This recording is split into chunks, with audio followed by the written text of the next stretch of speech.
بسم اللہ الرحمن الرحیم الحمدللہ، تمام کی تمام حمد اس اللہ کے لیے کہ یہ علم جس کا عین ذات ہے، اور تمام درود و سلام ان ہستیوں کے لیے جو اللہ کے علم کا وجود ہے۔ باواز بلند صلوات۔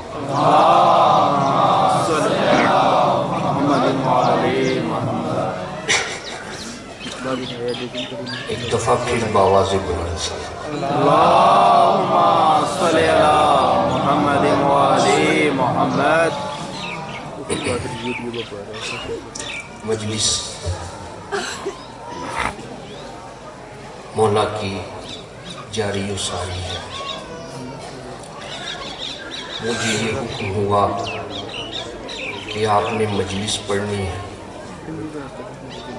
ذہن میں بہت سے موضوعات تھے کہ کس موضوع پہ گفتگو کروں۔ پھر پتہ چلا کہ ایک سکول کے صحن میں مجلس ہے، تو میرا دل کیا کہ تھوڑی سی علم کے حوالے سے گفتگو کروں۔ توجہ ہے؟ توجہ ہے نا؟ مولا کا فرمان ہے، آپ پڑھتے رہتے ہیں، سنتے رہتے ہیں کہ انا مدینۃ العلم وعلی بابھا۔ اچھا، اس کے دو ترجمے کیے گئے۔ یہ اب کی بات نہیں، آدم علیہ السلام سے لے کر آج تک 3 گروپس دنیا میں موجود رہے۔ ایک وہ جو اللہ کو مانتا ہے، یعنی توحید کا اقرار کرتا ہے۔ ایک وہ جو اللہ کو تو مانتا ہے مگر اسے اللہ نہیں مانتا جو اللہ ہے۔ توجہ ہے نا؟ اور تیسرا گروپ وہ ہے جو اللہ کو مانتا ہے۔ ایسے ہی یہ 3 گروپ سے پھر انہی کی آگے بہت سی اقسام پائی جاتی ہیں، لیکن بنیادی طور پر ایک توحید والے ہیں جو اللہ کو مانتے ہیں، اللہ کا اقرار کرتے ہیں۔ میری بات سمجھ میں آ رہی ہے؟ دوسرا گروپ وہ ہے کہ جو اس بات کے قائل تو ہیں کہ اللہ ہے، مگر جسے وہ اللہ کہہ رہے ہوتے ہیں وہ اللہ نہیں ہوتا۔ اور تیسرے وہ ہیں جو سرے سے اللہ کو مانتے ہیں۔ اب مسئلہ یہ ہے کہ اللہ کو مانا کیسے جائے۔ اس کے لیے اللہ نے ہمارے پاس جو شے رکھی ہے وہ ہے علم۔ توجہ ہے؟ اپنی بات کا آغاز کروں اگر آپ کی توجہ ہو چکی ہے۔ بسم اللہ۔ پہلا فقرہ آپ کی نظر، علم کسے کہتے ہیں؟ جو کچھ ہم اپنے حواس خمسہ سے لیتے ہیں وہ علم ہے۔ توجہ ہے نا؟ حواس خمسہ کسے کہتے ہیں؟ کان کو کہتے ہیں، ایسے ہی ایک حص کو، ایک حص آنکھ کو کہتے ہیں، دیکھنے کی حص، سننے کی حص، سونگنے کی حص، چکھنے کی حص اور محسوس کرنے کی حص۔ ان 5 کو عربی میں خمسہ کہتے ہیں اور حص کی جمع کو حواس کہتے ہیں۔ جو کچھ ہم اپنی ان 5 حصوں سے لیتے ہیں وہ علم. توجہ ہے نا؟ اچھا، علم کی 3 قسمیں ہیں. ایک ہے علم بالاحساس، ایک ہے توجہ ہے بسم اللہ. مشکل کا سا مضمون ہے، لیکن باب العلم کے ماننے والے ایسے ہی مشکل موضوعات کی جستجو میں رہتے ہیں. ایسے ہی ہے. سلوات پڑھیں آواز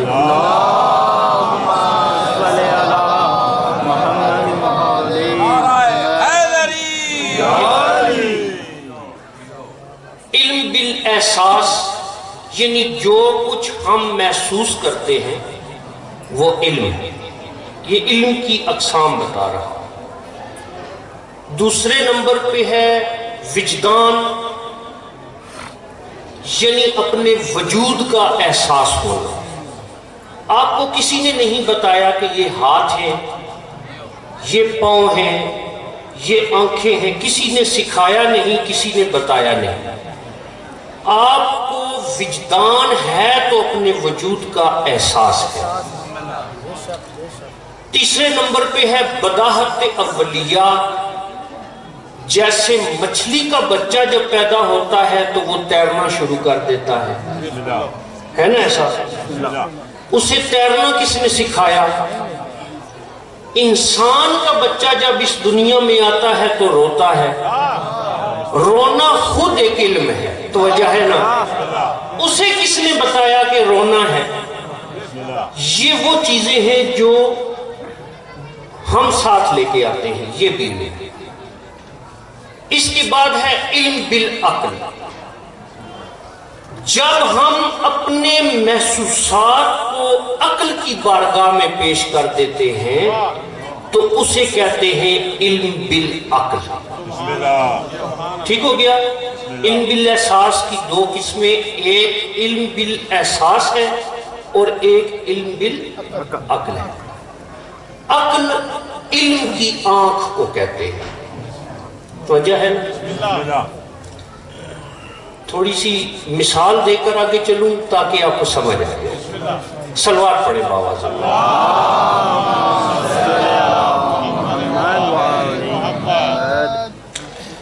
سامعین محترم، یہ جتنے بھی مضامین آپ دیکھتے ہیں میٹرک میں پڑھے جاتے ہیں، بایولوجی ہے، انگلش ہے، جو بھی توجہ ہے نا؟ میری سکول میں گفتگو ہے، سکول کے حوالے سے بات ہو کہ جتنے بھی علوم پڑھائے جاتے ہیں وہ بیسیکلی علم بالاحساس سے تجربہ شدہ ہے. علم بالاحساس سے جب ہم تجربات کر کے ان کو اکٹھا کرتے ہیں تو اسے کہتے ہیں علم بالعقل. یعنی عقل کی بارگاہ میں پیش ہو جاتے ہیں. عقل علم کی آنکھ کو کہتے ہیں. ہے نا ایسا؟ تو یہ جتنے بھی موضوعات ہیں، مضامین ہیں، وہ علم بالعقل ہے. اب ایک طرف سامعین محترم انبیاء ہیں اور ایک طرف علم کے بڑے بڑے علماء ہیں. سوال یہ ہے کہ ہم کس کے ہاتھ میں اپنا ہاتھ دیں. ایک طرف علم کے بڑے بڑے عالم یہ دعویٰ کرتے ہیں کہ یہ آسمان حد نظر ہے، اس کی کوئی حقیقت نہیں. ایسا ہے؟ سائنس کی روح سے یہ سائنسدان یہ بات کہتے ہیں کہ یہ جو آسمان ہے یہ حد نظر ہے، اس کے علاوہ اس کی کوئی حقیقت نہیں. اور ایک طرف یہ کہتا ہے بندہ کہ آسمان کی ایک حقیقت ہے، میں ابھی ابھی وہاں سے ہو کے آیا. وجہ ہے نا؟ اچھا، اللہ اکبر. یا رسول اللہ، نعرہ رسالت، یا رسول اللہ، نعرہ حیدری، یا علی. درود بر محمد، صلوات بر علی. اللہم صلی اللہ اسکار بار محمد ذوالفقار بار علی اللہ۔ لال بار محمد جان بار علی دین بار محمد تیغ بار علی دیگ بار محمد تیغ بار علی ہر بشر بار محمد ہر تخت بار علی جس کی مدد مشکل کشا لی اس کی ہر بلا ٹلی گر تو مرد مومن ہے تو پڑا نا نعرہ حیدری سلوات پڑھیے گا بہت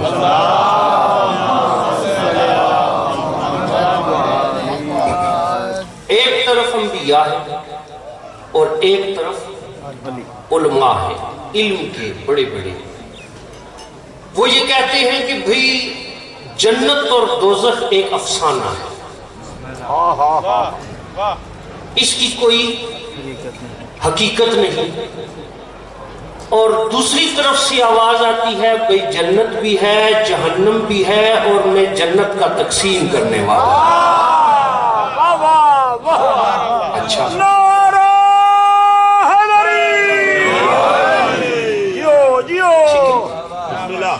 ایک طرف وہ کہتے ہیں کہ ایک چھلانگ اندھیرے میں موت وہ کہتے ہیں موت کے بعد کچھ بھی نہیں اور ایک طرف یہ نعرہ لگتا ہے کہ نہیں بھائی موت کے بعد ایک زندگی ہے اس زندگی میں کچھ سوال و جواب ہوں گے میں تمہاری مشکل کشائی کروں گا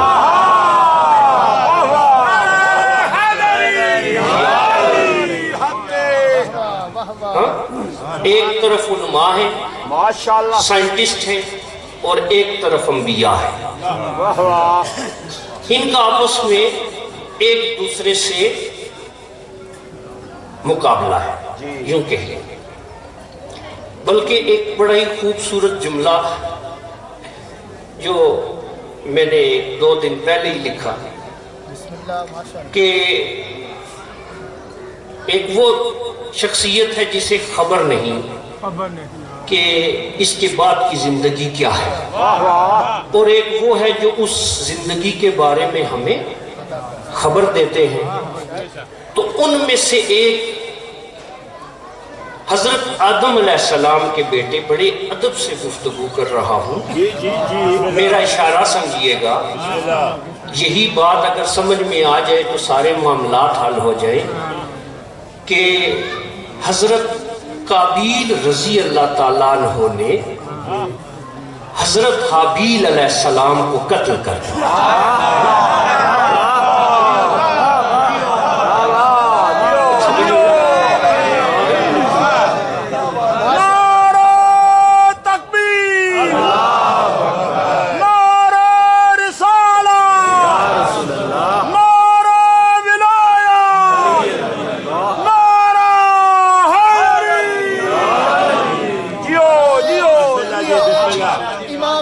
اس پہ تعظیم نہیں لگے گی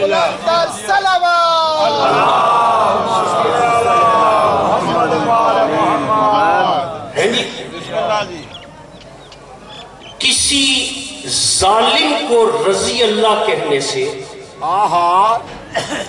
ہمیں کوئی فرق نہیں پڑتا لیکن در حقیقت ہمیں رضی اللہ کی اوقات کا پتہ چلتا ہے کہ ہم کس کس کو رضی اللہ کہہ سکتے ہیں اور علیہ السلام کی ویلیو کا پتہ چلتا ہے کہ جس پہ اللہ سلام کرتا ہے وہ کون ہے صلوات پڑھے بابا سے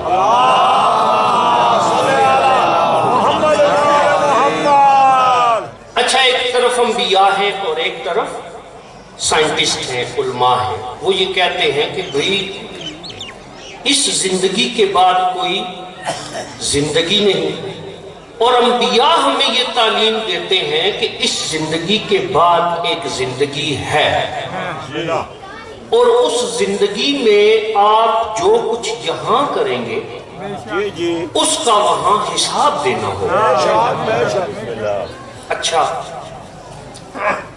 اب یہ جو سائنٹسٹ ہیں تھوڑی سی ان کے بارے میں گفتگو کرتا چلوں یہ ہے سر جیمز جینز جو امریکن یونیورسٹی کے بہت بڑے چانسلر ہیں ایک جملہ کہتے ہیں کہ بھئی میں آپ سے یہ بات کہہ دوں کہ اب تک سائنس نے جو ریکوری کی ہے، جو حاصل کیا ہے، یہ نہ ہونے کے برابر ہے۔ ہم یوں سمجھیں کہ ایک اندھیرے غار میں بیٹھے ہیں اور اندھیرے کی طرف ہمارا منہ ہے، روشنی کی طرف ہماری پشت ہے۔ جو کچھ اب تک ہم نے آپ کو بتایا ہے یہ کچھ پرچھائیاں ہیں، حقیقت نہیں۔ توجہ ہے نا؟ اچھا، نیوٹن صاحب یہ فرماتے ہیں کہ میں سمندر کے کنارے کھڑا سیپیاں چن رہا ہوں، موتی کا پتہ نہیں۔ اچھا، یہ ایک اور بات ہے بڑے مشہور، سقراط کا یہ جملہ ہے کہ میں یہ جانتا ہوں کہ کچھ نہیں جانتا۔ One thing I know, that is I know nothing۔ میں صرف یہ جانتا ہوں کہ مجھے کچھ نہیں آتا۔ اچھا، ایسے ہی جتنے بھی سائنسدان ہیں وہ اپنی لا علمی کا اظہار کرتے ہیں، تب سائنس آگے بڑھتی ہے۔ کیونکہ اگر وہ علم کا دعویٰ کر لیں تو سائنس کی جستجو ختم ہو جائے گی، سائنس آگے بڑھنا بند ہو جائے گی۔ لیکن سلام ہو اس پر، اور مسلسل سلام، کہ جب وہ چلا تو انسانیت چلے، جب وہ رکا تو نفس دو عالم ٹھہر گئی۔ سلام ہو اس پر کہ جب وہ جاگا تو غلامی و کفر کو سلا گیا، اور جب سویا تو انسانیت کا مقدر جگا گیا۔ سلام ہو جناب خدیجہ سرکار نے ایک اپنا ملازم سرکار کے ہمراہ کیا۔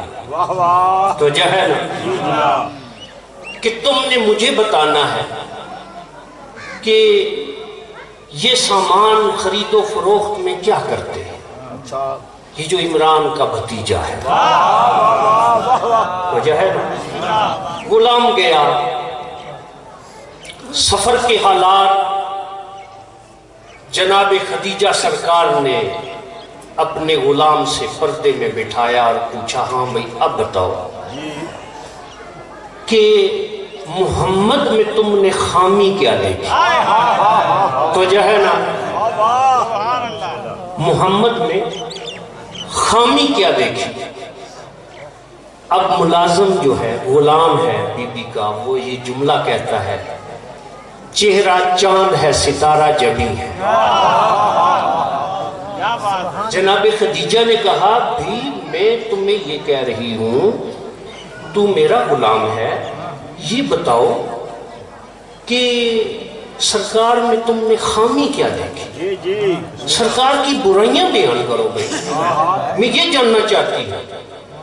اس نے کہا کہ سرکار جب یہاں سے نکلے تھے تو یوں نکلے تھے جیسے پھول سے خوشبو نکلتی۔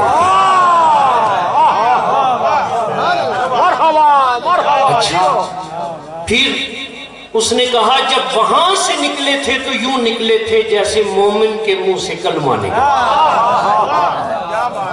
یہ غلام ہے، جناب خدیجہ سرکار سے مولا کی اس نے قصیدہ پڑھا، اشعار ہے، جناب خدیجہ نے سنے تو سرکار یہ فرماتے ہیں، انا مدینۃ العلم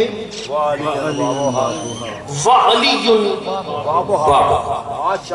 اب اس کے دو ترجمے کیے گئے، وہ کون سے؟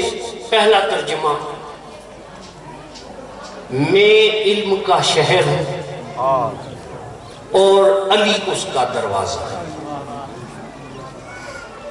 دوسرا ترجمہ، اب لفظ علی کا ترجمہ ہے بڑا، بلند، عربی زبان میں یہ کہا جاتا ہے، تو دوسرا ترجمہ کیا گیا انا مدینۃ العلم وعلی بابھا۔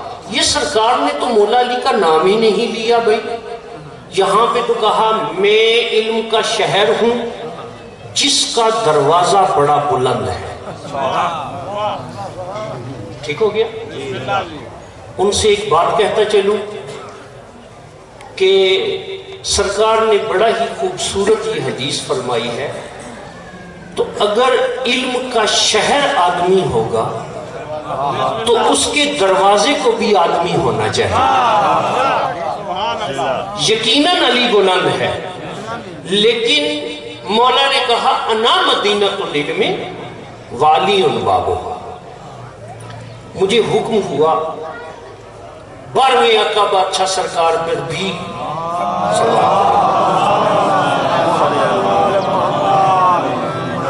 گفتگو کرتا چلوں، اجازت ہے؟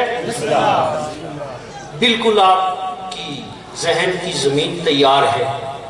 ان مدینۃ العلم کی اولاد میں سے ایک امام ہے جن کا نام ہے امام حسن عسکری علیہ السلام۔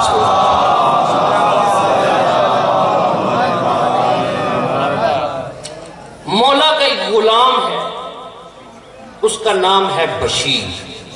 کیا نام ہے؟ بشیر۔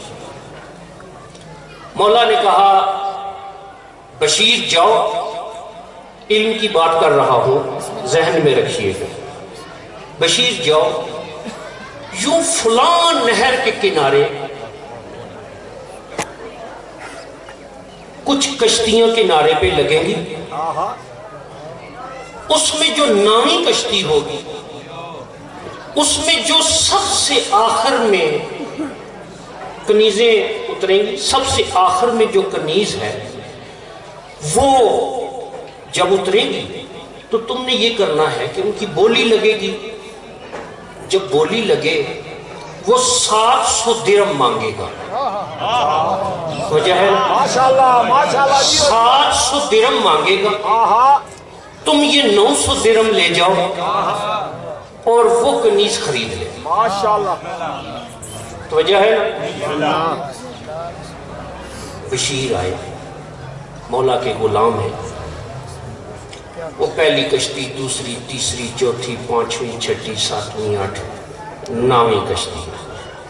اب ان میں غلام اور کنیزیں ہیں جو جو بولی لگ رہی ہے۔ سب سے آخر میں ایک بی بی، وہ ان کی بولی لگی، ابھی بشیر بولا نہیں۔ تو وجہ ہے نا، کیونکہ بشیر سمجھ رہا ہے کہ کنیز ہی ہے، تو وجہ ہے نا، کنیز ہی ہے۔ بولی لگی، بی بی نے آواز دی، یا بشیر ہو، تجھے امام نے 900 درہم دیے ہیں، تو دیتا کیوں نہیں؟ وجہ ہے نا، دیتا کیوں نہیں؟ بشیر حیران ہو کے کہتا ہے، وہ فوراً اس کو 900 درہم، اس نے 700 درہم مانگے، 900 درہم دیے۔ اچھا، تو وجہ ہے نا پوری، بس یہ جملہ سمجھ آ جائے کسی کو۔ اب وہ کنیز بی بی جو ہے وہ اترنے لگی کشتی سے، تو بشیر نے ہاتھ بڑھایا۔ وجہ ہے نا، وجہ ہے نا، بشیر نے ہاتھ بڑھایا، اور اس لیے کہ ان کی ہیلپ کرے، مدد کرے کہ وہ نیچے اتر آئے۔ تو فوراً بی بی نے کہا، بشیر تجھے امام نے بتایا نہیں؟ کہا بی بی کیا؟ کہا یہ آیت تمہیں سکھائی نہیں تمہارے امام نے؟ لا یمسہ الا المطہرون، بھئی قرآن کو بغیر وضو کیے ہوئے ہاتھ نہیں لگاتے۔ وجہ ہے نا،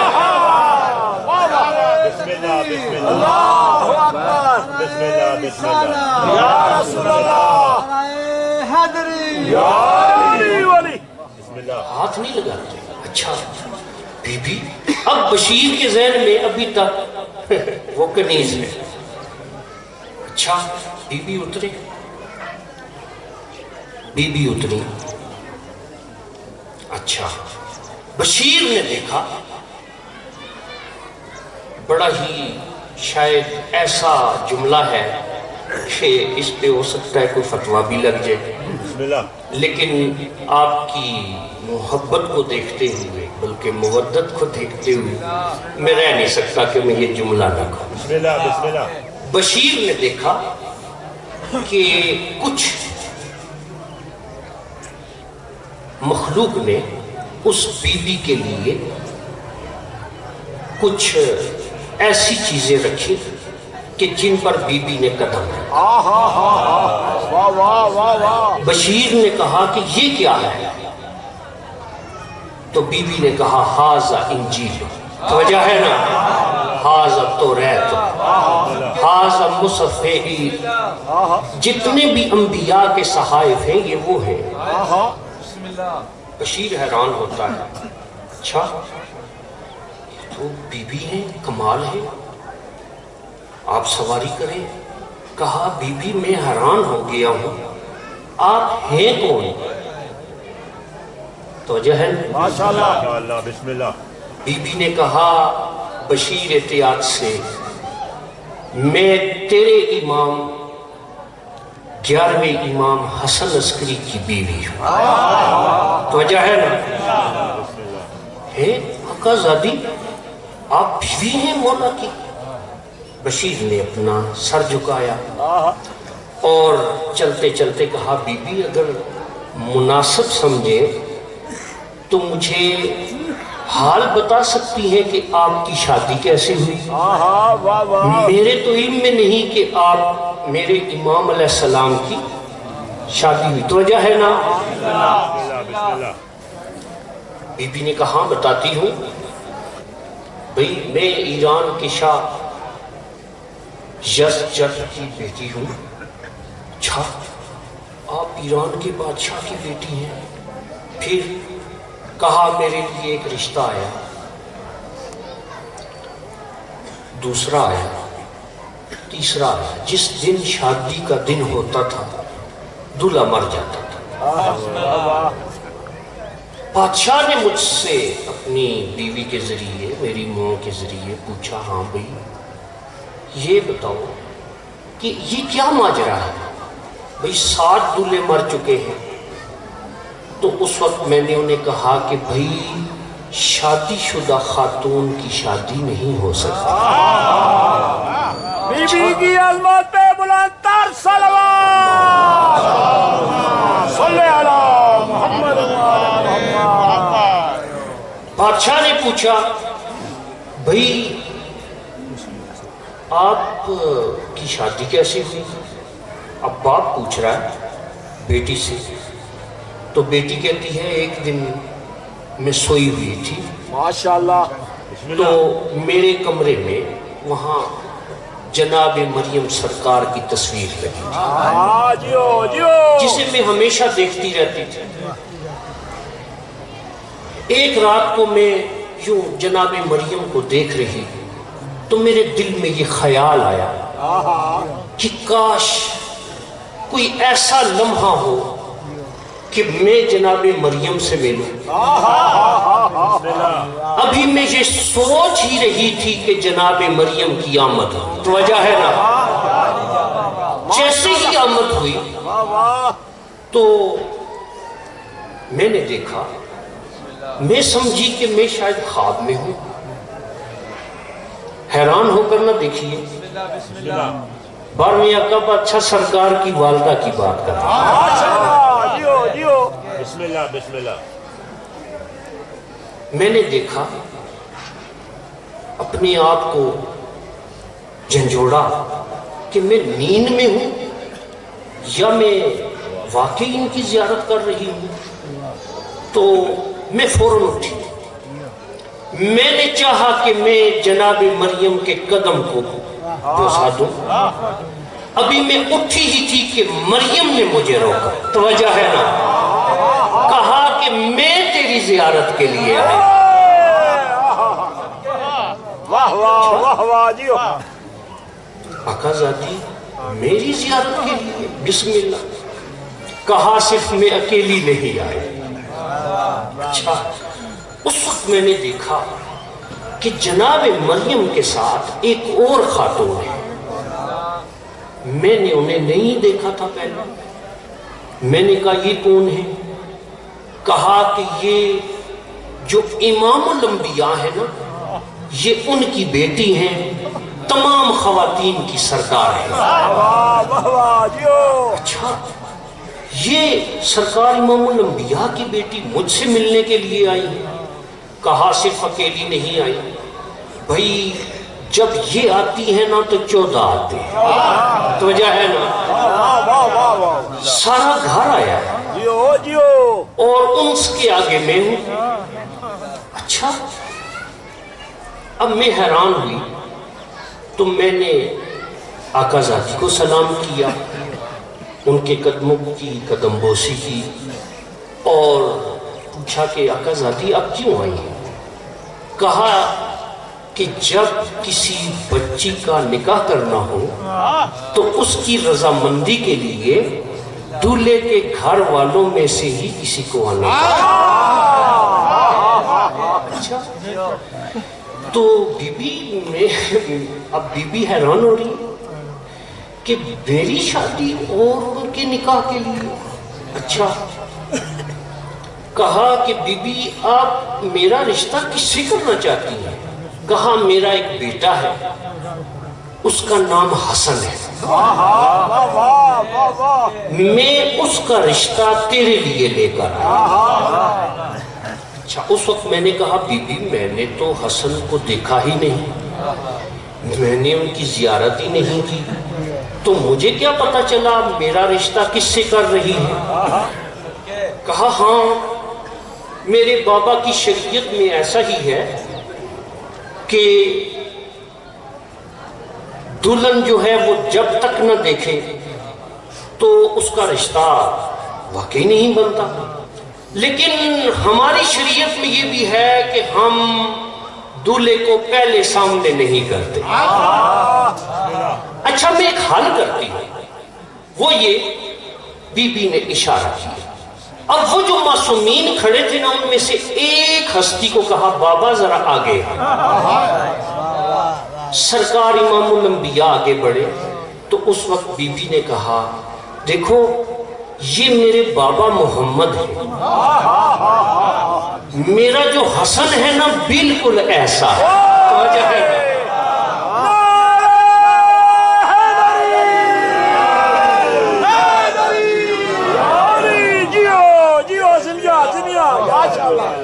بالکل ایسا ہے میرا حسن۔ جملہ سنا تھا نا، اولنا محمد وآخرنا محمد، ایسے ہی ہیں یہ سارے محمد۔ کیا بات ہے۔ پھر کیا ہوا کہ وہاں اسی عالم میں سرکار امام الانبیاء نے میرا نکاح پڑھا۔ اب آپ مجھے بتائیں کہ جس کا نکاح امام الانبیاء نے پڑھا ہو اس کی شادی کسی اور سے کیسے ہو سکتی ہے؟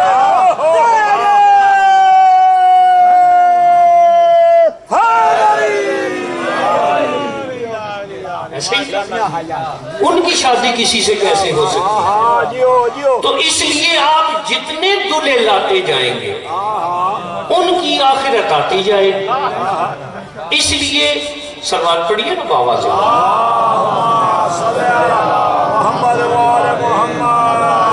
اچھا، مجھے یہ حکم ہوا تھا کہ جب تک کوئی ذاکر پڑھنے والے نہیں آتے آپ نے شروع رہنا، تو میں اپنی گفتگو کو حکم کے مطابق بالکل نزدیک لے آتا ہوں۔ دیکھیے کہ ایک طرف ایسے لوگ ہیں، آل عمران بات پوری کرنی ہے، شارٹ نہیں کرنا۔ سلوات پڑھیے بابا۔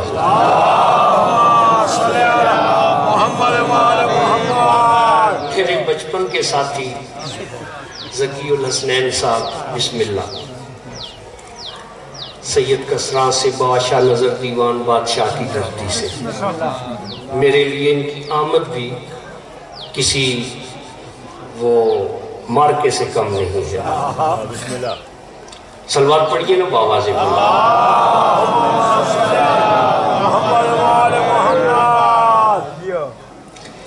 اچھا حکم یہ ہے کہ بھی بات ختم کرتا چلو.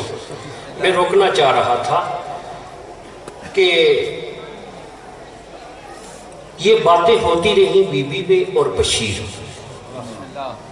بی بی پاک نے اپنی شادی کا پورا حال بشیر کو سنایا اور یہ بتایا کہ اب میرے والد نے پوچھا کہ اب کیا کروں. کہا حکم یہ ہے کہ آپ مجھے ان کنیزوں میں شامل کر دیں. میں نے جہاں پہنچنا ہے پہنچ جاؤں. مرحبا مرحبا جیو جیو. اب آگے آپ آگے اور آپ نے بولی لگائی اور میں معمل پہ سوار ہوئی اور آپ کے ہم سفر ہوئے. اب جب یہ مولا کے پاس پہنچے بشیر یہ بات کہتا ہے کہ جب میں نے دیکھا میرے امام حسن عسکری علیہ السلام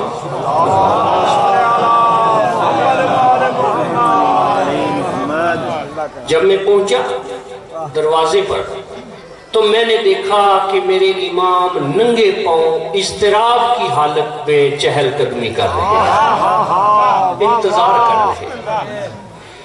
آقا زادی آئیں اور اپنے گھر میں آئیں.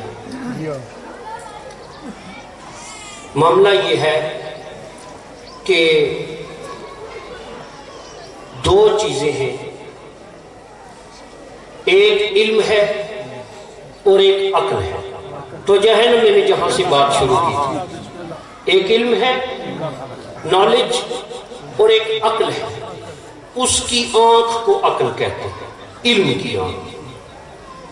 لیکن پاکوں کو ماننے کے لیے، پاکوں کا منتدار بننے کے لیے اس سٹیج پر پاکیزہ جگہ پر کھڑے ہو کر ایک بات کہہ رہا ہوں، ان دونوں کی ضرورت نہیں ہے. نہ علم کی ضرورت ہے نہ عقل کی ضرورت ہے. ماشاءاللہ. اب آپ کہیں گے بھئی آل عمران یہ کیا معمہ ہے، نہ علم کی ضرورت ہے نہ عقل کی ضرورت ہے، تو پھر ضرورت کس چیز کی ہے؟ بھئی دو ہی چیزوں کی ضرورت ہے. اور وہ کون سی ہیں؟ ایک مولا کے فرمان کے مطابق ایک ہے عقل سلیم.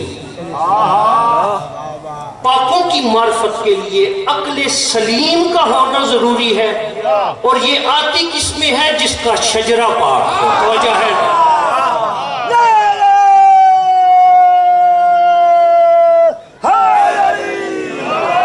جس کا نسب پاک ہو. اس لیے جب ہمارا بچہ، چھوٹا سا بچہ اپنی زبان سے کہتا ہے نا حسینیت زندہ باد، تو اس کا مطلب ہے وہ دو باتوں کا اعلان کر رہا ہے. ایک اپنی ماں کی پاکیزگی کا اعلان کر رہا ہے اور ایک عقل سلیم کا اظہار کر رہا ہے.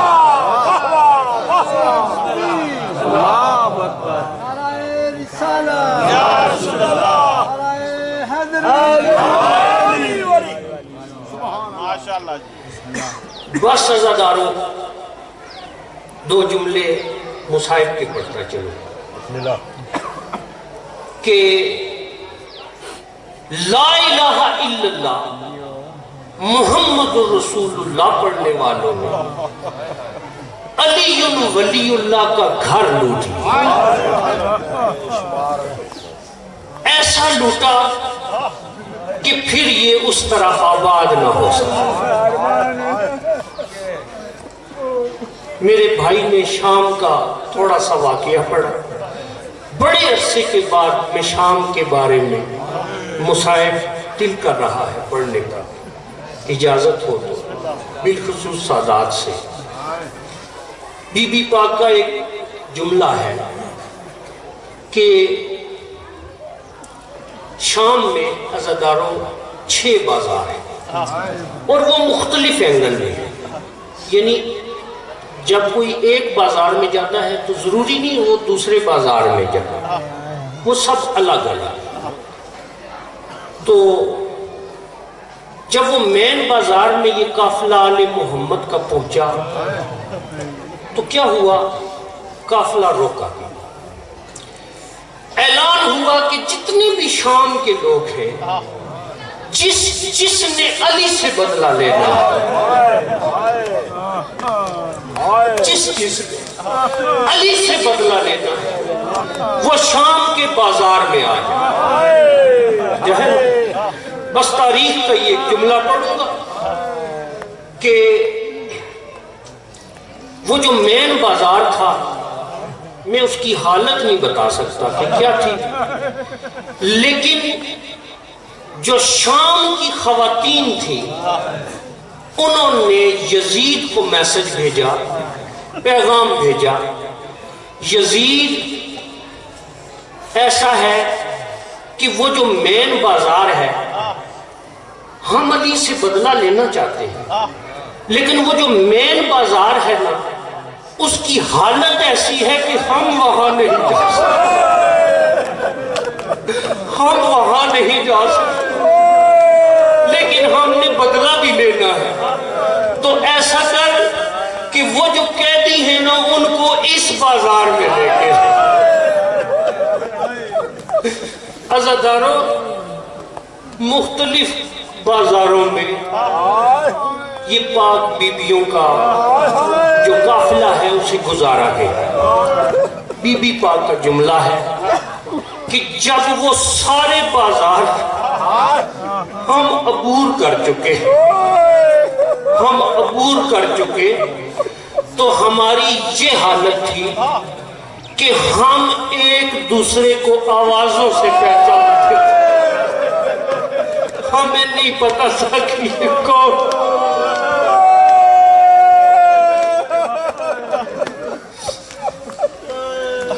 مولا کی بیٹی آئی.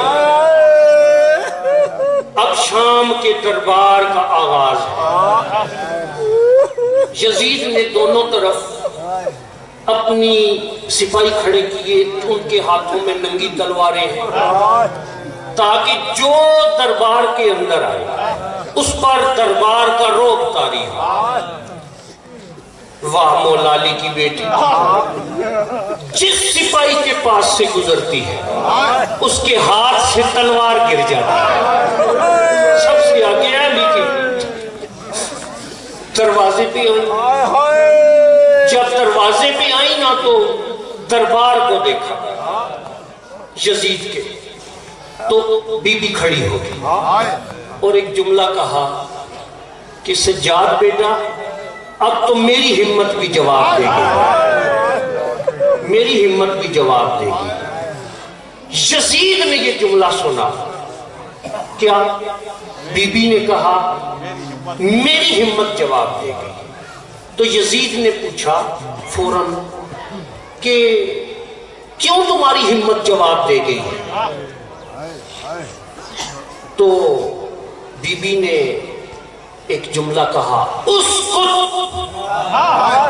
خاموش، ہمارے آزاد کردہ غلاموں کے ذلیل بیٹے. اس نجس ماحول میں میری ماں کا نام دوبارہ نہ لے. بی بی کے والدہ کا نام لیا تھا، آقا زادی کا. اس بی بی نے اتنے جلال سے یہ جملہ کہا کہ پورے دربار پہ خاموشی طاری ہو گئی. تاریخ لکھتی ہے کہ ایک سوئی گرنے کی آواز بھی سنائی دینے لگی. کچھ دیر گزری، ایک تاجر اس دربار میں آیا. توجہ میری طرف. دربار میں آیا، دربار میں آ کے کہتا ہے کہ یہ کس نے اس کت کہا ہے؟ یزید نے پوچھا کیوں پوچھ رہا ہے، تو کون ہے؟ اس نے کہا میں اس لیے پوچھ رہا ہوں، میں ایک تاجر ہوں، یہاں سے گزر رہا تھا دربار کے سامنے سے، اچانک ایک آواز سنائی دی، اس کت. تو اس آواز میں جانے کیا بات تھی کہ میرے قافلے کے اونٹوں نے اپنی گردنیں زمین پہ رکھی. میں وہ دیکھنے آیا ہوں، یہ کہا کس نے ہے؟